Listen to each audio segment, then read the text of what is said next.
قال الله تعالى في القرآن الكريم أعوذ بالله من الشيطان الرجيم بسم الله الرحمن الرحيم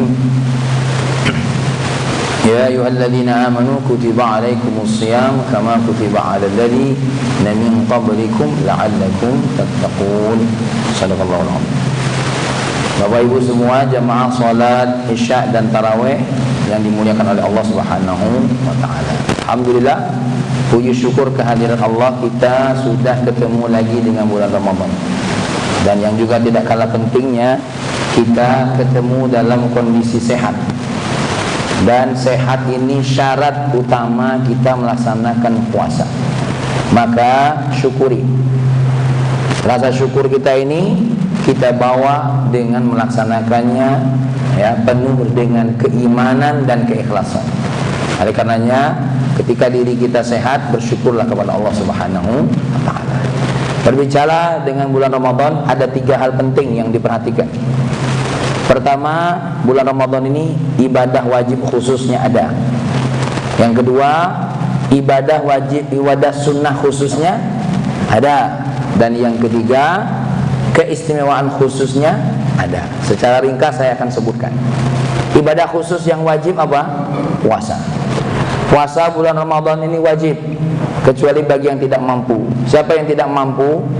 Yang kalau dia puasa dalam kondisi yang kalau badannya sakit, kalau puasa sakitnya semakin membuat puasanya semakin membuat dirinya semakin terpuruk atau membahayakan nyawanya. Dan ini atas dasar ketentuan dokter. Kalau ada yang tidak puasa gara-gara jerawat, nah ini mecot. Apa tidak puasa? Jerawatan. Karena jerawatan tidak ada hubungannya dengan kemampuan berpuasa. Ya, ini berdasarkan ketentuan dokter. Sakit gigi tidak ada hubungannya dengan puasa. Tentu yang terkait dengan sakit melemahkan badannya atau mengancam nyawanya, ini boleh. Ada juga orang tua yang memang sudah tidak mampu puasa, itu dalam kondisi yang diperkirakan memang dia sudah tidak sanggup puasa. Ini yang disebut dengan al-haram orang ini. Tapi diganti dengan fidyah. Kapan dibayar fidyahnya? Nanti kalau sudah meninggal dunia. Kalau masih hidup jangan dibayar dulu. Siapa tahu ada keajaiban Allah, tiba-tiba walaupun dia tua, tiba-tiba balik muda. Tiba-tiba walaupun agak camano gitu kan. Tiba-tiba. Atau ada yang sakit, yang sakitnya tadi dia tidak mampu puasa, atau memang dia tidak bisa menggantikan puasanya, maka dia bayar fidyah. Tapi kapan bayar fidyahnya? Nanti. Siapa tahu dalam kondisinya, karena banyak orang apabila sudah bayar fidyah, tiba-tiba dia sehat, ada mah aku tidak perlu bayar fidyah lagi, udah bayar puasa lagi kata dia. Ya, ini hati-hati. Ini terkait dengan puasa. Untuk yang haid, untuk yang nifas, ya, habis melahirkan, tidak wajib puasa tapi wajib membayarnya. Ya. Lalu bagaimana kalau mengkonsumsi pil supaya menahan haid?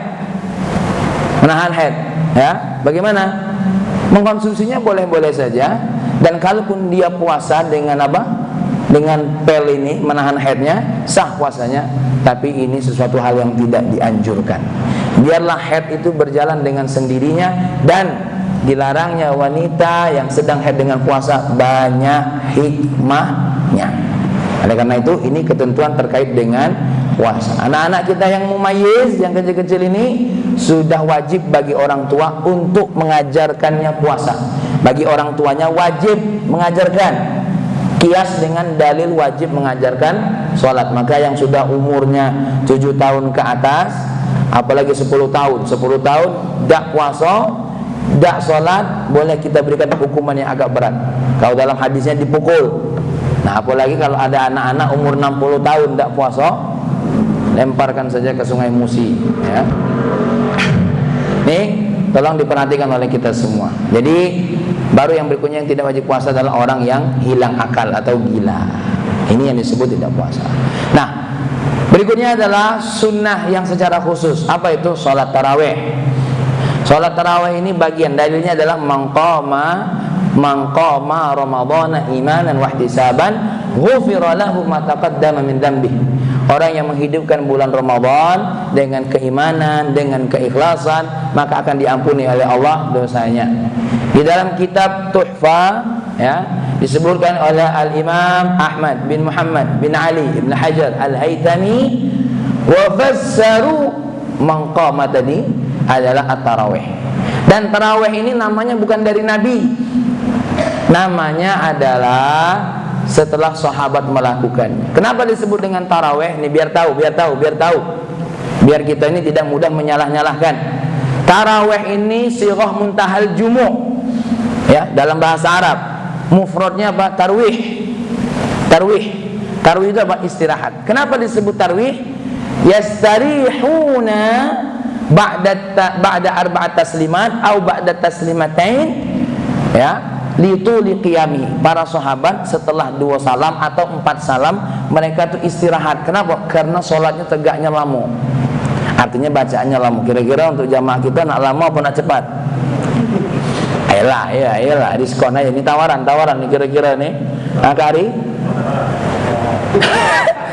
malam atau melotot itu terserah imam lah gitu ya kan. Nih, kenapa? Karena disebut tarawih tadi apa? Karena istirahat. Apa istirahatnya? Kalau di Mekah mereka tawaf, mereka baca Al-Quran. Nah kalau kita ini istirahatnya baca salawat pendek. Maka kalau ada yang ngomong apa itu dalilnya? Loh, dalilnya adalah atharus sahabah, amalannya para sahabat. Sahabat itu dekat dengan Nabi. Nah kalau dekat itulah yang kita contoh. Ya, memang secara terucapnya Nabi kita tidak sebut salawatlah kamu, ya, tawaflah kamu, tidak disebut oleh Nabi. Karena apa? Karena ini Nabi kita Muhammad SAW pada bulan Ramadan tarawihnya cuma 3 kali, 3 malam saja, ya, 3 malam saja. Kenapa? Ketika subuh ditunggu oleh sahabat. Kenapa? Khasyitu an tufrada lakum, kata Nabi, tufrada alaikum.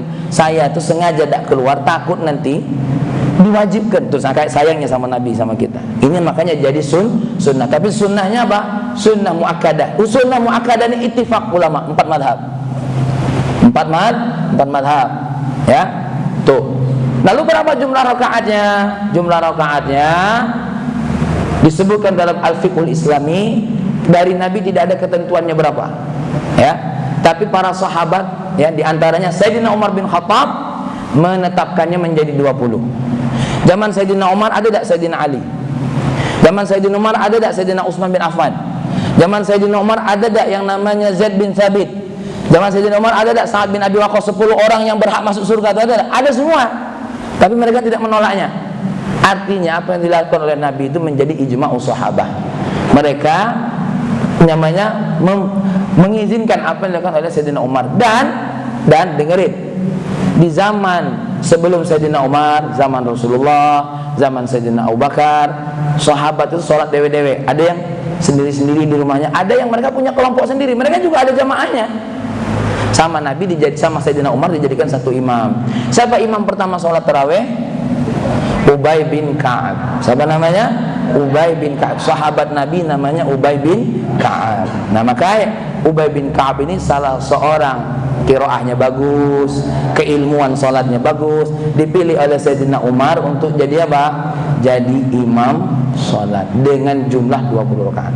Ada tak Ustaz selain 20 rakaat? 20 rakaat itu tarawihnya, lalu ditambahlah menjadi 3 witir, 2, 1. Witir berapa paling sedikit? 1. Kalau kita lagi malas, Ustaz sepakat witir malam ini siko gitu kagak. Kalaupun sepakat tak witir gitu. Setuju yang mana kira-kira? Ya, yang sedang 3. Paling banyak witir itu berapa? 11. Paling banyak witir itu 11. Caranya gimana? 2 2 2 2 2 2 1 2 2 1 2 2 2 2 1 2 2 2 2 1 terus 1. Kalau 3 sekaligus, ya, 5 sekaligus bagaimana? Boleh. Tapi sebagian ulama menghukuminya adalah makruh, ya. Berapa lagi jumlah tarawih? Ada juga ulama yang mengatakan 26. 26 ini tanpa dipisah, tanpa apa namanya tarawihnya syafa' atau berapa. Yang penting 26, 26, sittun wa ishrun. Siapa yang mengamalkan sittun wa ishrun? Siapa yang mengamalkan ini? Yang mengamalkannya adalah Umar bin Abdul Aziz.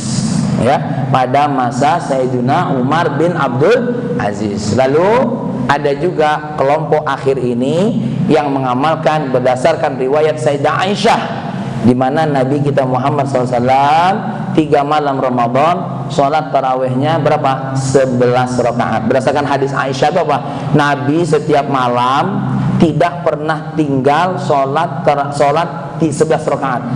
Nah, ulama berbeda pendapat dengan hadis ini. 4 mazhab mengatakan hadis ini bukan sholat tarawih karena setiap malam. Setiap malam itu berarti tidak cuma khusus Ramadan, ya, semua malam. Makanya 11 ini diartikan hadis Aisyah ini adalah sholat witir. Lalu yang mana yang diambil oleh ulama yang 8? Hadis Aisyah yang lain. Pada 3 malam tadi Nabi kita sholat berapa? 8 bersama para sahabat. Tapi diterangkan para sahabat, wa yuwasiluna fi buyutihim, mereka melanjutkannya dari 8 tadi tanpa jumlah yang tersisa, tanpa jumlah yang tidak diketahui berapa. Nah, ini sholat tarawih ini adalah salah satu amalan. Nah, nanti di kelompok kita di sini yang mau 10, 20 boleh, yang mau 8 boleh. Lalu bagaimana caranya 8 dan biar dapat witir? Saya kasih tahu. Yang nanti pas kami melanjut yang ke-10 dan yang berikutnya, pas kami melanjut yang ke-10, yang mau sholat witir boleh niat witir berimam dengan sholat tarawih. Lanjut, boleh. Jangankan sunnah dengan sunnah. Di dalam madhab kita Syafi'i ada wong sholat sunnah, imamnya sholat wajib. Boleh tak? Boleh. Gitu loh. Boleh. Ya. Makanya ini tolong diperhatikan oleh kita semua. Jadi nanti teman-teman, kalau yang mau cuma 8 silahkan. Tapi di Mekah juga berapa rakaat? 20 rakaat dan dihajar dengan 1 lembar, ya. Nah, kira-kira maaf ini tanya, saya tidak suruh santri saya dulu yang menyampaikan. Ini penting supaya jadi ilmu buat kita semua, ya. Berikutnya nanti masalah sholat, baca Quran itu ada 3 tingkatan. Yang pertama tahqiq. Tahqiq itu mendayu-dayu.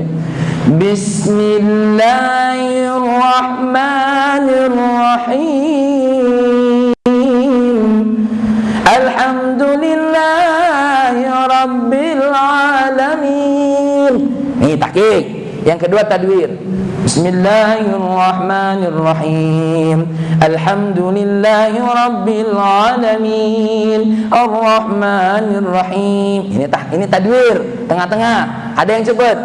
Bismillahirrahmanirrahim. Alhamdulillahi rabbil alamin. Arrahmanirrahim. Maliki yaumiddin. Iyyaka na'budu wa iyyaka nasta'in. Ihdinas siratal mustaqim. Siratal ladzina an'amta 'alaihim ghairil maghdubi 'alaihim waladdallin. Dari 3 tadi milih yang mana?